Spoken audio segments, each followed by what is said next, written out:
Viewers, I hope you fine. आज हम class 10 के थ्योरम नंबर चैप्टर नंबर 9 के थ्योरम नंबर 1 करेंगे। मुझे एक स्टूडेंट ने मैसेज किया था कि मैम इसका जो डायग्राम है वो काफ़ी डिफिकल्ट है और वो हमको समझ नहीं आ रही, तो आप उसको प्लीज़ ईज़ी वे में एक्सप्रेस करें। तो हम इसको थोड़ा सा सिंप्लीफाई करके मैं आपको एक्सप्लेन करती हूँ, उम्मीद है कि आपको समझ आ जाएगी। तो चलिए हम चलते हैं अपने थ्योरम की तरफ से। थ्योरम में हमें स्टेटमेंट दी गई है one and only one circle can pass through 3 non collinear points. तो इसमें कहा कि एक सर्कल में 3 नॉन कोलिनियर पॉइंट्स हैं और वन एंड ओनली वन यानी कि एक और सिर्फ एक सर्कल कैन पास थ्रू 3, एक और सिर्फ एक circle can pass through 3 non collinear यानी कि वो 3 नॉन कोलिनियर में से पास होता है। नॉन कोलिनियर ये हमारे पास, ये देखिए जब इस तरह के फॉर्म में पॉइंट्स हों तो वो हमारे पास कोलिनियर होते हैं। ये कोलिनियर है हमारे पास, और जब हम इसको इस तरह अरेंज करते हैं तो ये हमारे पास नॉन कोलिनियर होते हैं। यानी कि जब हमारे पास एक ही लाइन में हो, आप सिंपल ये समझ लें, तो वो हमारे पास कोलिनियर होंगे, और जब इस तरह के फॉर्म में हो या किसी और में तो वो हमारे पास नॉन कोलिनियर होंगे। तो यहाँ पर उन्होंने हमें नॉन कोलिनियर पॉइंट्स दिए हैं, ठीक है। तो सबसे पहले हम देखते हैं गिवन हमारे पास क्या है। हम कोई सा भी नाम दे देते हैं। हम इनको दे देते हैं ए, बी और सी। हमारे पास हम कहते हैं ए, गिवन में हम कहते हैं A, B and C are three non collinear points, non collinear points in a plane, in a plane. ये हमारे पास गिवन आ गया। और उसके बाद हमें पता है कि हमारे पास नेक्स्ट क्या आता है। नेक्स्ट हमारे पास होता है टू प्रूव। नेक्स्ट सेक्शन हमारे पास टू प्रूव होता है कि हमने बेसिकली प्रूव क्या करना है। तो टू प्रूव में हम यही वाली स्टेटमेंट लिखेंगे सारी जो उन्होंने हमें दी है, थोड़ी सी चेंजिंग करेंगे। One and only one circle can pass through 3 non collinear points. अब वो पॉइंट्स कौन से हैं? ए, बी एंड सी। ये हमारे पास जो प्रूव है। अब हमें पता है थ्योरम में हम तीसरी चीज क्या कहते हैं, कंस्ट्रक्शन। कंस्ट्रक्शन जो है वो हमारे पास मेन चीज होती है कि हम थ्योरम को कंस्ट्रक्ट कर रहे हैं। अब कंस्ट्रक्शन, अब आप अपना पेंसिल और कॉपी ले लें साथ साथ, क्योंकि यहाँ से हमारे हमारे समझने वाली चीज़ स्टार्ट हो गई है। तो अगर आप मेरे साथ साथ करेंगे तो आपके लिए ईजी होगा। अब मेरे पास ज्योमेट्री तो फिलहाल नहीं है, तो मैं आपको एक नॉर्मल सी फिगर बना के दिखाती हूँ, और साथ साथ में हम लिखेंगे और साथ साथ हम अपना काम करेंगे। तो सबसे पहले उन्होंने हमें कहा सर्कल, सर्कल और मेरे 3 पॉइंट्स है नॉन कोलिनियर, ठीक है। सबसे पहले हम एक सेमी सर्कल ले लेंगे। ये हमारे पास सेमी सर्कल आ गया। अब हमने यहाँ पर 3 पॉइंट्स लेने हैं। 3 पॉइंट्स आपने सॉरी, यहाँ पर हमने 3 पॉइंट्स लेने हैं। 3 पॉइंट्स आपने अपने स्केल की मदद से एक ही, मतलब एक ही इनके साथ इनमें डिफरेंस हो, एक ही जितना, उसकी ये उसके बाद में आपको पता चलेगा कि एक अगर हम इक्वल डिस्टेंस लेंगे तो हमें क्या फ़ायदा होगा। ये हमारे पास, ये मैंने एक स्टेप पहले कर दिया है, खैर वो मैं आपको बता देती हूँ। हमारे पास बी और ये हमारे पास सी है। ये हमारे पास ए, ये बी और ये सी। हमने क्या किया है, ए को बी से ज्वाइन किया है, बी को सी से ज्वाइन किया है। तो हम यहाँ पर लिख देंगे join A with B and B with C. एक बात हमने कर दी, ये हमने एक सेमी सर्कल ले लिया, उसमें हमने 3 नॉन कोलिनियर पॉइंट्स ले लिए। उसके बाद हमने उनको आपस में ज्वाइन कर दिया। ए को हमने बी से ज्वाइन कर दिया, बी को हमने सी से ज्वाइन कर दिया। यहाँ तक हमारा काम हो गया, ठीक है। अब हमने लेना है परपेंडिकुलर। जब हम ये आप जहाँ इक्वल डिस्टेंस होगा तो हम उस लाइन को हाफ कर लेंगे, ठीक है। हम उस लाइन को हाफ करने के बाद वहाँ पर परपेंडिकुलर ड्रॉ कर देंगे। परपेंडिकुलर बेसिकली हमारे पास क्या होता है, परपेंडिकुलर ये होता है जब हम एक लाइन को 2 बराबर हिस्सों में तकसीम कर देते हैं तो वो हमारे पास परपेंडिकुलर यानी कि बाइसेक्ट। बाइसेक्ट, ये लाइन इसको बाइसेक्ट कर रही है, इस लाइन को, ये वाली लाइन बाइसेक्ट कर रही है, ठीक है। तो अब हम इसके ऊपर परपेंडिकुलर लेंगे। सी, बी, ए और बी पर हम एक परपेंडिकुलर लेंगे जो हमारे पास ये है, और एक परपेंडिकुलर हम इस पे ले लेंगे। ए और बी पर भी हमने परपेंडिकुलर ले लिया, और सी, बी और सी पर भी परपेंडिकुलर ले लिया। अब हम ए और बी, बी पर जो हमने परपेंडिकुलर लिया है ये हमारे पास ओरिजिन आ जाएगा, ठीक है। ये समझ लें जो हमने सर्कल, यहाँ पर तो हमने सेमी सर्कल लिया है ना, तो ये समझ लें कि सर्कल का दरमियान है, कि सेंटर पॉइंट है। ये ओ हमारे पास जो है वो सेंटर पॉइंट है। इसको शो करने की जरूरत नहीं है, बस इसको ओ का नाम दे दीजिए। मैंने आपको बताया कि ये ओ हमारे पास सेंटर पॉइंट है। ये हमने परपेंडिकुलर ले लिया। अब हम इस परपेंडिकुलर को नाम दे देंगे डी और एफ, और हम इस परपेंडिकुलर को नाम दे देंगे एच और के। ये हमारे पास परपेंडिकुलर डी और एफ हो गया, ये हमारे पास एच और के हो गया। हमने यहाँ पर लिख दिया था कि join A with B and B with C, ये तीनों हमने ज्वाइन कर दिया आपस में। अब हमने बताना है कि हमने ड्रा किया परपेंडिकुलर। मैं बताती हूँ आपको, draw D F perpendicular bisector to A B, यानी कि बाइसेक्टर टू ए बी। ये परपेंडिकुलर जो है वो ए और बी को बाइसेक्ट कर रहा है, ठीक है। हमने एक परपेंडिकुलर ले लिया बी ए और बी पर, वो ए और बी को बाइसेक्ट कर रहा है, ठीक है। उसके बाद सेम हमने ये वाला काम किया है, इधर भी हमने परपेंडिकुलर ले लिया, ये है बी और सी पर। तो अब हम सेम उसी तरह लिखेंगे, यहाँ पर आप डॉट लगा लें काफ़ी आसानी के लिए। यहाँ पर हम लिखेंगे ड्रा परपेंडिकुलर, सेम वही सारा कुछ हमने लिखना है। ड्रा, यहाँ पर एच है हमारे पास, एच और के परपेंडिकुलर बाइसेक्टर। अब ये परपेंडिकुलर किसको बाइसेक्ट कर रहा है? बाइसेक्टर बी सी को अब ये बाइसेक्ट कर रहा है। ये हो गया। अब हम इसके बाद ये देखें, ये और ये दोनों परपेंडिकुलर आपस में पैरेलल नहीं है, ठीक है। बी पर जो परपेंडिकुलर डी एफ है ये, और बी सी पर एच के, ये दोनों आपस में पैरेलल। हमारे पास क्या होता है जब दो चीजें एक दूसरे के बिल्कुल इक्वल आ रही हो, तो ये हमारे पास पैरेलल नहीं है, एक दूसरे के आमने सामने नहीं है। जब आमने सामने आ रही हो तो वो दोनों चीजें पैरेलल होती हैं, लेकिन ये एक दूसरे के आमने सामने नहीं है, एक दूसरे को बाइसेक्ट तो कर रहे हैं लेकिन ये आमने सामने नहीं है। जब दो चीजें पैरेलल होती हैं तो वो कभी भी किसी भी पॉइंट पर एक दूसरे को बाइसेक्ट नहीं करती, एक दूसरे को काटती नहीं है, वो सीधी चली जाती है। लेकिन ये देखिए पैरेलल नहीं है क्योंकि यहाँ पर एक दूसरे को बाइसेक्ट कर रहे हैं, तो इसलिए हम कह देंगे सो DF and HK are not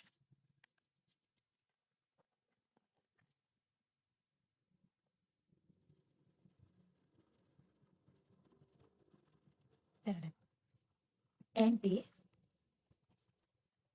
intersect each other। एक दूसरे को इंटरसेक्ट कर रहे हैं, इंटरसेक्ट ईच अदर, यानी कि ये एक दूसरे को इंटरसेक्ट कर रहे हैं, तो ये कभी भी पैरेलल नहीं हो सकते, ठीक है। अब हमने नेक्स्ट काम क्या करना है हमारी डायग्राम में, अब हमने ज्वाइन कर देना है, ए को भी हमने सेंटर पॉइंट से ज्वाइन कर देना है डॉटेड लाइन से, बी को भी हमने सेंटर पॉइंट से ज्वाइन कर देना है, और सी को भी हमने सेंटर पॉइंट से ज्वाइन कर देना है। ये तीनों को हमने सेंटर पॉइंट से ज्वाइन कर दिया। एक पेज पर ये डायग्राम बनाती हूँ दोबारा से, ताकि आपको जाने में आसानी हो, बार बार पीछे वाला पेज ना निकालना पड़े मुझे। यहाँ पर मैं एक नॉर्मल सी डायग्राम बना लेती हूँ, इसको इससे मिला दिया, इसको इससे मिला दिया। सॉरी, एक्चुअली मुझे मोबाइल भी ऑपरेट करना पड़ रहा है, मेरे पास स्टिक नहीं है, तो मुझे मोबाइल भी ऑपरेट करना पड़ रहा है और साथ में लिखना भी पड़ रहा है, तो इस वजह से थोड़ा सा, I hope you can understand. ये बस आप समझ लें, मैंने पीछे बनाई हुई है, ये समझ ऐसे और ऐसे, और ये ऐसे। ये हमारे पास पॉइंट था ए, ये हमारे पास बी, और ये हमारे पास सी। ये भी इसको ज्वाइन कर रहा था, ये भी इसको ज्वाइन कर रहा है डॉटेड लाइन से, ये भी इसको ज्वाइन कर रहा है डॉटेड लाइन से। ये हमारे पास ओ है, ये हमारे पास एच है, ये हमारे पास के है, ये हमारे पास डी है, और ये हमारे पास एफ है, ठीक है। ये हमारे पास आ गई डायग्राम। अब हमने, मैं आपको बताती हूँ, अब हमने कहा कि हमने ऑल्सो ज्वाइन किया है, also join A B and C with point O. ये देखिए मैंने बोला ना, हमने अब ए को भी ओ से ज्वाइन कर दिया, बी को भी ओ से ज्वाइन कर दिया, और सी को भी ओ से ज्वाइन कर दिया। अब ये हमारे पास खत्म हो गया काम यहाँ पर कंस्ट्रक्शन का। उसके बाद हमारे पास नेक्स्ट स्टेप आता है प्रूफ। अब हम प्रूफ करेंगे। सबसे पहले हम इसको दो हिस्सों में डिवाइड कर लेते हैं।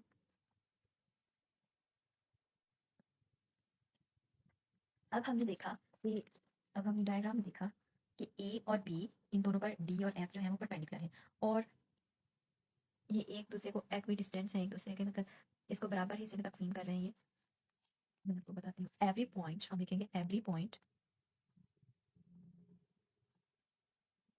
On D F is equidistance from A and B. हमें पता है कि डी एफ जो है वो हमारे पास परपेंडिकुलर है ए और बी है, वो इसको इक्वी डिस्टेंस यानी कि एक बार उसको तकसीम कर रहा है ए और बी को, यानी कि परपेंडिकुलर है ना। तो हमारे पास जो मैयर, अगला आगे हम लिखेंगे मैयर M O A is equal to M O B, यानी कि ये हमारे पास हो जाएंगे इक्वल। सिमिलर हम यहाँ पर लिखेंगे डी एफ जो है वो हमारे पास स्टेटमेंट में लिखेंगे, रीजन में लिखेंगे, सॉरी मैंने इधर वो स्टेटमेंट और रीजन, स्टेटमेंट रीजन हमारे पास है, यानी कि डीएफ जो है वो हमारे पास परपेंडिकुलर है और बाइसेक्ट कर रहा है वो बाइसेक्टर ए बी। तो ये हमारे पास हमने कहाँ पर पढ़ा था, हमने ये कंस्ट्रक्शन में पढ़ा था, कंस्ट्रक्शन में हमने ये पढ़ा था कि डीएफ जो है वो परपेंडिकुलर है और बाइसेक्ट कर रहा है ए बी पे। सेम हम इसको हम वैसे वहाँ पर तो लिखना, यहाँ पर हम इसको पोर्शन में डिवाइड कर देते हैं, ये हो गया। सेम हमने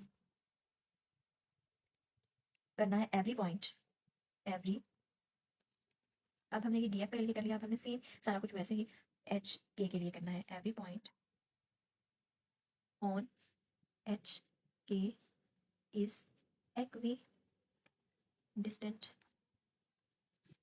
फ्रॉम, अब यहाँ पर ए भी नहीं आएगा क्योंकि जो एच है वो परपेंडिकुलर है हमारे पास, जो एच है वो हमारे पास परपेंडिकुलर है बी और सी के, ये बी और सी का बाइसेक्टर है, इसलिए यहाँ पर हमारे पास आएगा B and C, B and C. Same अब हमने रीजन भी हमें बताना है, किसका रीजन क्या है, तो रीजन ये है कि एच के परपेंडिकुलर बाइसेक्टर ए बी, और ये भी हमने कहा पढ़ा है, ये भी हमने पढ़ा है कंस्ट्रक्शन में।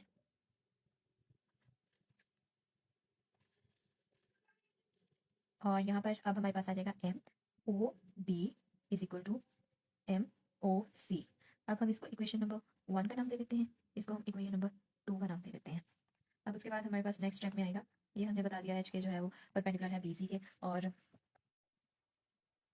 एच के हमारे पास परपेंडिकुलर है बी सी के, और जो है डी एफ वो परपेंडिकुलर है ए बी के। ठीक है, तो ये हमने सारी बात क्लियर कर दी। उसके बाद हमने कहना now, now O is the only common point, यहाँ पर ओ जो है वो सिर्फ ओ जो है वो कॉमन पॉइंट है, is the only, only common point to D F at H K which is equidistant, which is equidistant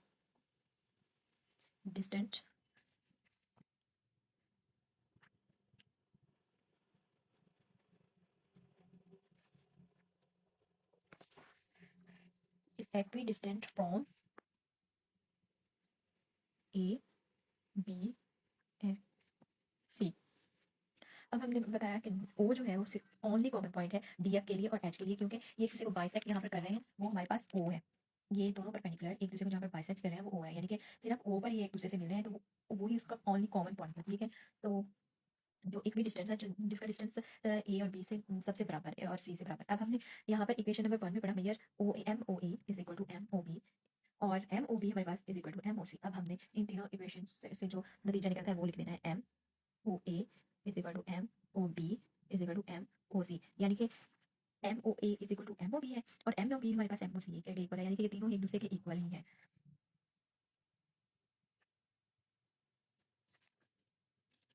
अब हमारे पास प्रूफ हो गया। ठीक है, लास्ट में हमने इसके लिख देना है, यही हमारे पास थ्योरम था। मैं आपको एक बार रिकॉल करवा दूंगी अच्छे तरीके से, ये लिखते हुए थोड़ा सा हो जाता है लेकिन मैं आपको अच्छे से रिकॉल करवा दूंगी। इसको एंड पे हमने लिखना है hence a circle, hence a circle with centre O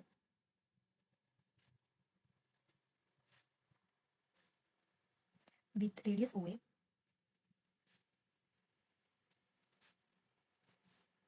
will pass through AB, will pass through A, B and C, A, B and C.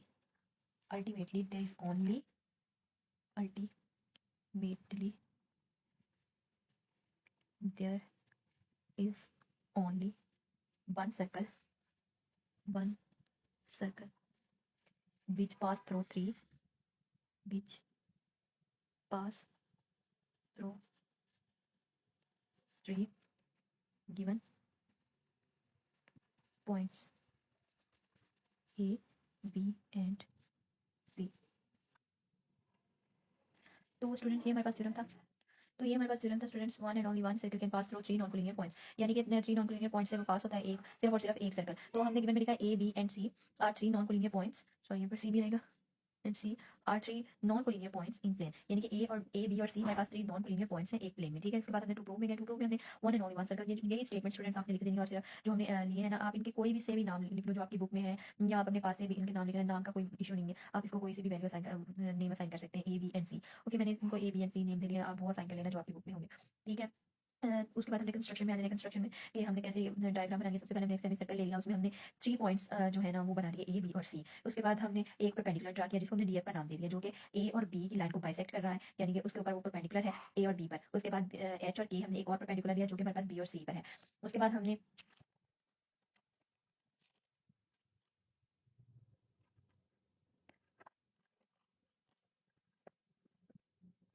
हमने कहा also join A B and C with point O, हमने A B और जो सी 3 points लिए थे उनको हमने imaginary line के साथ ओ के साथ ज्वाइन करवा दिया। उसके बाद हमने स्टेटमेंट ली और रीजन ये जो कि हम प्रूफ में लेते हैं। उसके बाद हमने बताया कि every point on DF is equidistance from A and B, और ये बताया कि डीएफ जो है वो हमारे पास, उसका रीजन है कि डीएफ जो है हमारे पास perpendicular bisector of A B, वो हमने कंस्ट्रक्शन में पढ़ा। उसके बाद हमने every point on H K is equidistance from B and C, M O B is equal to M O C, इसको हमने सेकंड इक्वेशन का नाम दिया, इसको हमने फर्स्ट इक्वेशन का नाम दिया। हमने कहा कि now O is the only common point to DF and H K which is equidistant from A B and C.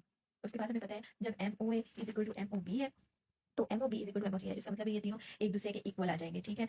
उसके बाद हमने बता ये हमारा प्रूफ हो गया। हमने कहा कि hence circle with centre O, एक सर्कल जिसका सेंटर ओ है और उसका रेडियस ओ है, will pass through A B C, जो कि पास होता है ए बी और सी 3 पॉइंट से। Ultimately there is only one circle. उसने बता दिया, कहा कि सिर्फ यहाँ पर एक सर्कल है विच पास थ्रू 3 गिवन पॉइंट्स, जो कि इन 3 पॉइंट्स में से पास आउट होता है, through pass through 3 given points. तो यही हमने प्रूव करना था, तो ये हमारा प्रूफ हो गया। अगर आप लोगों को कोई चीज़ समझ नहीं आई तो आप मुझसे कमेंट सेक्शन में पूछ सकते हैं। थैंक यू, जज़ाकल्लाह, अल्लाह हाफिज़।